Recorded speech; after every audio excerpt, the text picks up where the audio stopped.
কিরে, পায়ে 2 টাকার স্যান্ডেল, গায়ে কুচকানো শার্ট, তোর এই ভার্সিটিতে ঢুকার ভিসা কে দিল রে?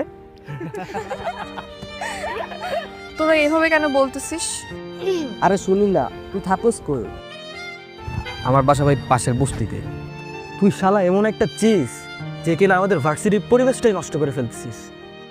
শোন, এটা হচ্ছে প্রাইভেট ইউনিভার্সিটি, এখানে স্মার্ট আর রিচ কিডরা পড়তে আসে।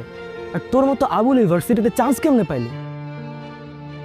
তোর তো একটা জুতা কেনার সামর্থ্য নাই, আর তুই ভার্সিটির সেমিস্টার ফি কিভাবে দিস? হ্যাঁ, শোন, ওনা তোদের মতো ড্যামেজ স্টুডেন্ট না যে সেমিস্টার ফি দিয়ে পড়তে হবে। তোরা কি রেজাল্ট জানিস? ও 100% ওয়েবার পেয়েছে, আর এই ইউনিভার্সিটিতে পড়তে ওর কোনো টাকাই লাগে না, ওর মেধা দিয়ে চান্স পেয়েছে। নেক্সট আর কিছু বল।